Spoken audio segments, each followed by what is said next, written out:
We are rolling now here on Undisputed on a Friday. I shook my head over this tweet from LeBron James, and I'm assuming Shannon Sharp probably shook his fist. Yes. Here's the tweet from LeBron.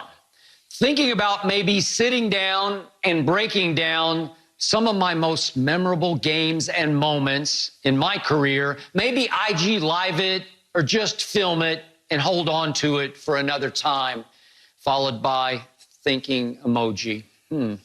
Shannon Sharp, I'm going to assume you love this tweet. Am I right about that? Love it. But you know what I have the problem that I got with you, Skip Bayless, you had no problem with Tom versus Time. What was that about, Skip? You see, and now what you're trying to do, you're going to say, oh, because Jordan, ESPN is doing this documentary on Jordan, I don't want to see him, IG Live it. Put it in a documentary. That's what I want to see. I want to hear LeBron. I want to see him talk about the moment, Game 6 in Boston, in the Garden. I want to hear scoring 25 straight points. What's going through his mind against the bad boy Pistons 2. To break up their run, their stranglehold on the Eastern Conference. I want to hear his last year in Cleveland, the series in Indiana, against Toronto, against Boston. I want to hear that. You see, the problem is that because Jordan, they're doing this documentary on Jordan, everybody, LeBron would be just scared. Other athletes have done documentaries before Jordan. You see, you can't do anything. If you dress nice after a game, well, they see how Jordan did it. Jordan dressed nice. Well, if you got a tennis shoe, Jordan had a tennis shoe, so everybody, stop this. Of course, yes, Jordan was one of the first athletes to be a major brand endorsee and have a shoe line and was well-spoken and presentable at the for press conferences. He was always suited and booted, yes, but he didn't patent it. That doesn't mean someone else can't look nice and have a shirt and tie on at press conferences or after the game. Doesn't mean no one else should be allowed to get a sneaker line because Jordan got one and they're never going to be able to outsell Jordan. And, man, stop this. Yes, Bron, don't shortchange the people. Don't do this thing IG Live. And screw it, Skip. Do you realize that LeBron James has come up in the social media era? There are a lot of great players that we talk about. There was no daily debate talk shows. We didn't have to worry about every dribble. We didn't have to worry about every possession, every missed shot, every misspoken word. That's what LeBron has had to deal with since the time he was 17. And he's passed it with flying colors. I want a documentary, docuseries.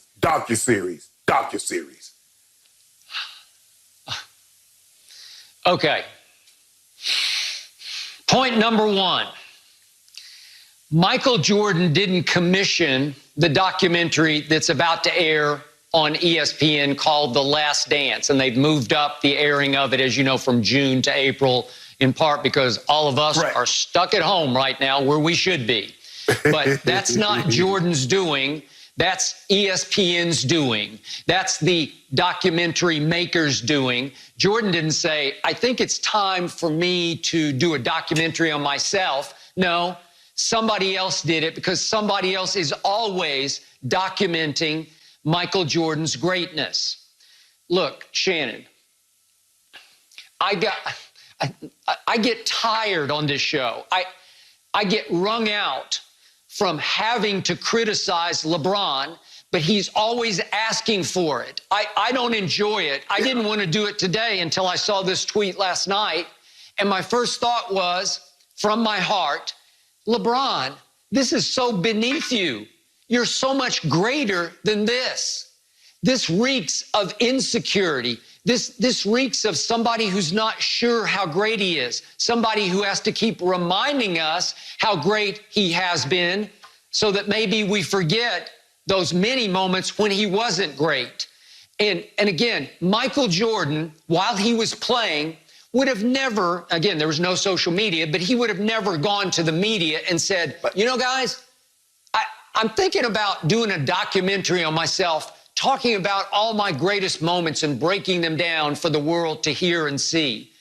No, that's pathetic. That would have been so beneath him because, Shannon, in the end, LeBron, you play, we rank. You play and we chronicle. You play and we break it down. We put it into context historically. We don't need you to do that because you're better than that. You're greater than that. And it reeks of somebody who says, hey, remember when I did that? I know you might have forgotten, but then remember when I did that and that and that?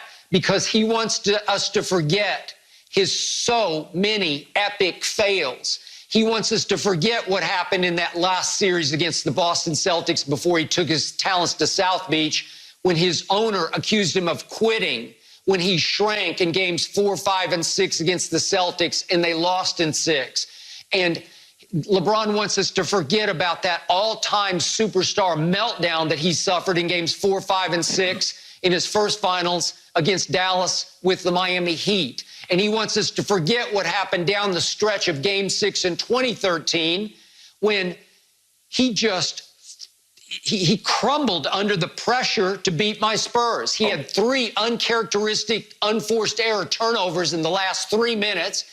He missed an air ball 3, and then he LeBricked a 3 that was to tie, and long rebound out to Chris Bosh to Ray Allen, who saved his legacy from being 2-7 in the finals now. And LeBron wants us to forget the 2014 finals when he shrank in games 3 and 4 back in Miami when it was tied 1-1, and they got blown off the floor, the Heat did, by a record finals margin. And LeBron wants us to forget what happened at the end of Game 1 at Oracle a couple of years ago when he just quit on his team and pouted into overtime, sat apart from the team during the timeout before the overtime, and wouldn't shoot for the first 2.5 minutes of the overtime as they lost by 7 because J.R. Smith committed a mental blunder, and it was LeBron who passed up the last shot in favor of passing, as you remember, to George Hill. It's like one disaster after another after another. Wow. And I don't want to hear about the greatness. Let us do that. I just think...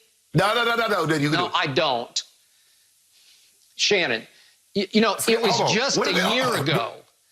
Yep. Mm-hmm. Go ahead. No, go ahead. I want to hear you say it was just a year ago. What happened?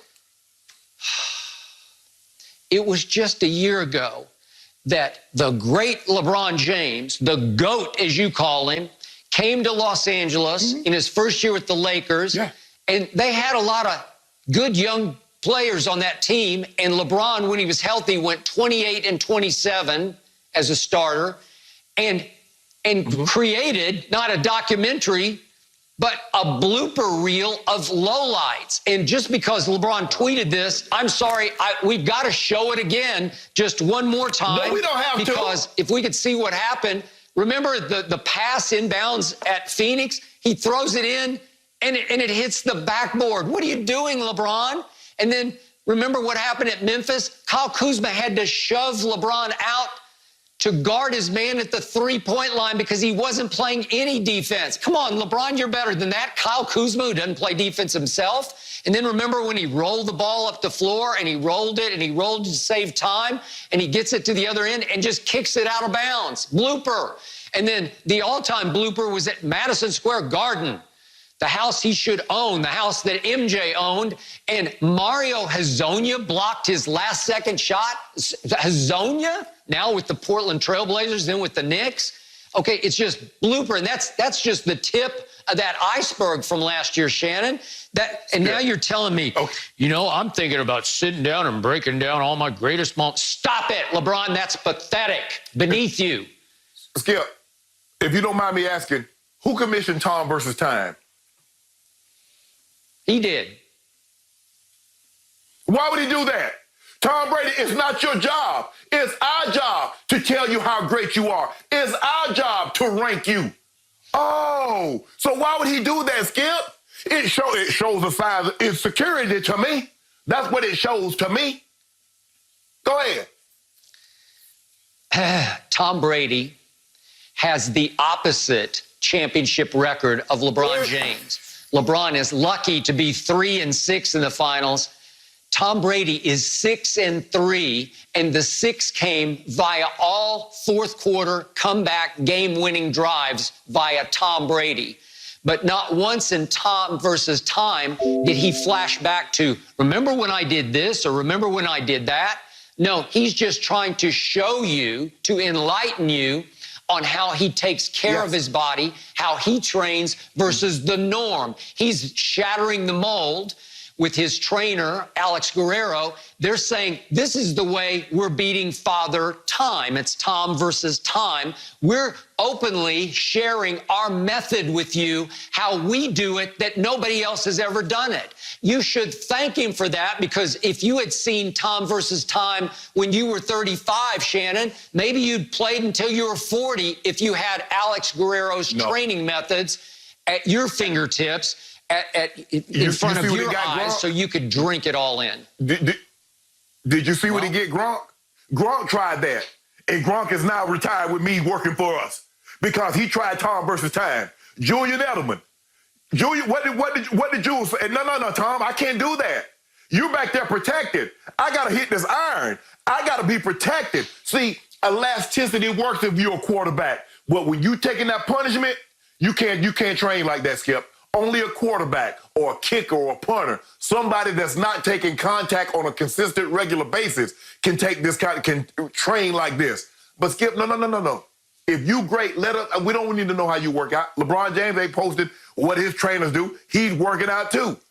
As a matter of fact, he's working out right now. He's probably right down the street in Brentwood.